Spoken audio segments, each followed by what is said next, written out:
Hello, everyone. This is Cherise with Widows Cafe.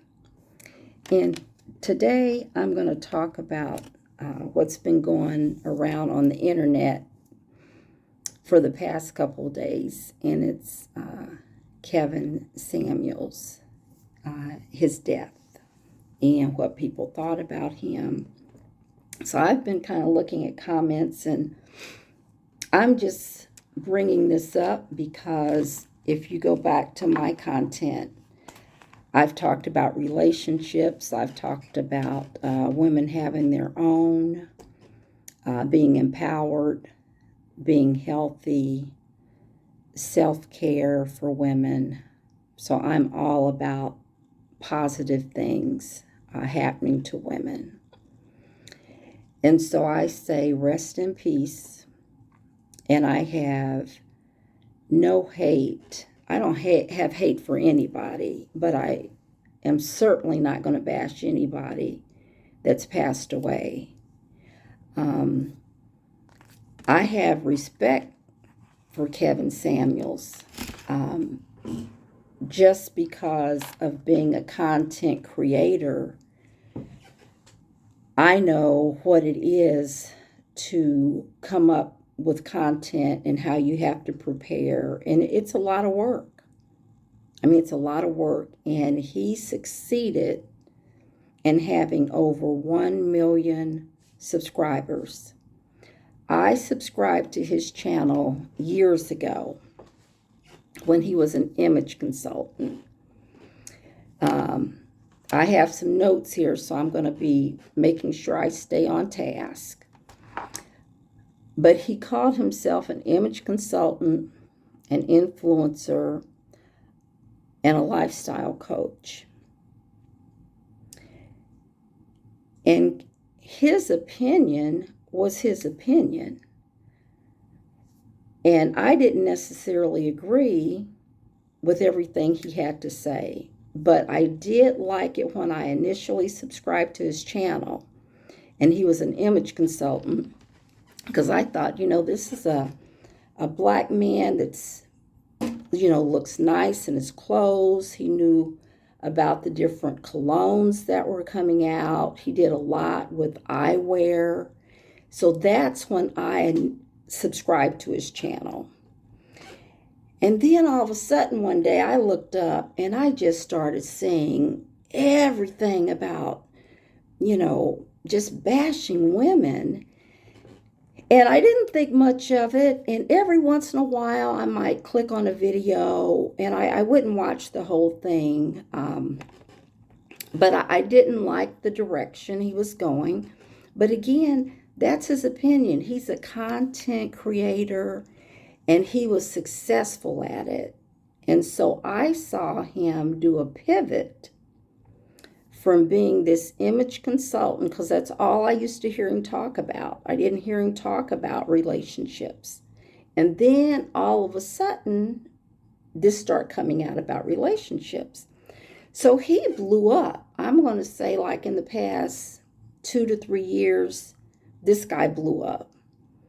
And I look at what he's done as being no different than these housewife shows, the reality shows, what Jerry Springer did.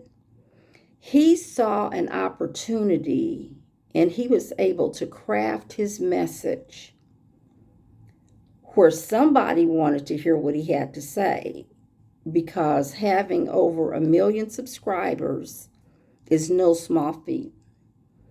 And I think he had under 100,000 subscribers when I subscribed to his channel. And so he just blew up. And so he found that magic potion, and he ran with it, and he was successful at it. So like him or hate him, that's what it is. And I've just written down a couple things. This is sensationalized YouTube. I've heard celebrities speak of him. He's in the news.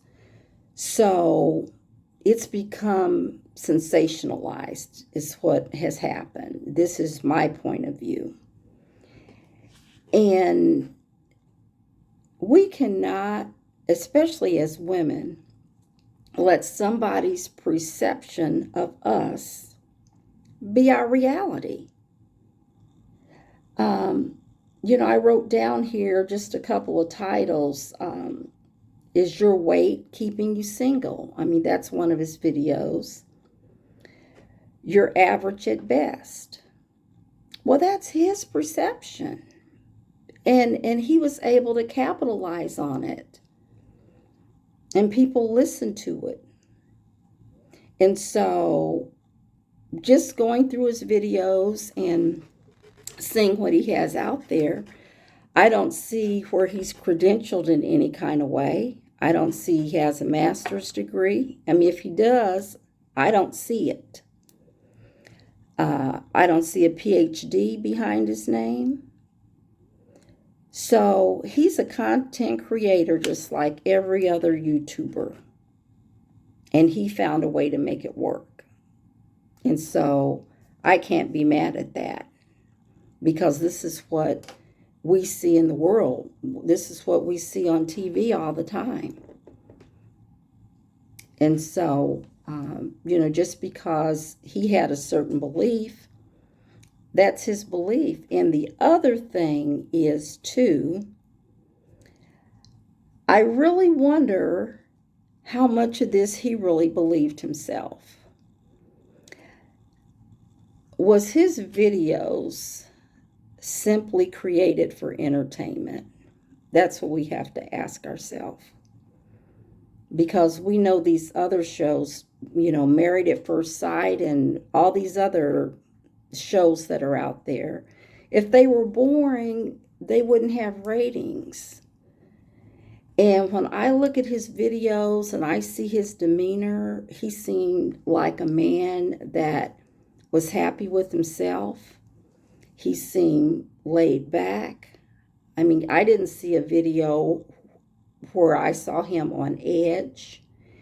He seemed very comfortable in his skin.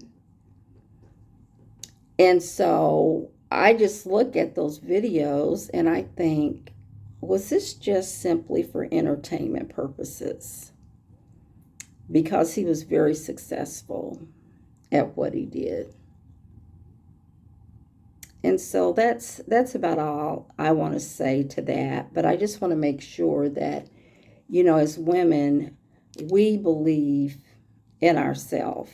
And I wrote this book during COVID, Red Flags Multiply, a woman's 90-day guide to relationship competency. And so I talk about the red flags that a woman needs to look for, when she's dating. But going back to some of his videos, he was very outspoken about what he wanted. The one video on, he was in Brooklyn. He did a video, and he talked about a 1099 girlfriend. Now, I've never even heard of that. But a 1099 girlfriend, and it's basically where you and the person have an arrangement and you get benefits. And so when he talks about, what he wants, he had talked about doing when he was in New York,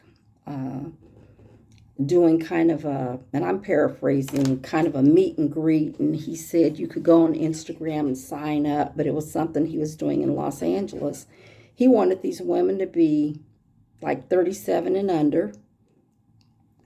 And he also talked about kind of grooming young men.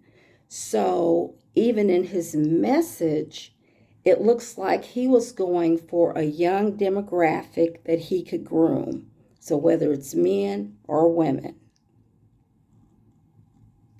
And so, for people to get all upset that, if we're over 37, or we like chopped liver. Well, no, I don't believe that. And I hope you don't believe that about yourself. This is a man with an opinion. It's entertainment as far as I'm concerned, and he made money at it. And so I'll just leave it at that. I hope you guys have a blessed day. Stay prayed up. This is Sharice, Widows Cafe. Please like, subscribe, and share. Thanks. Bye-bye.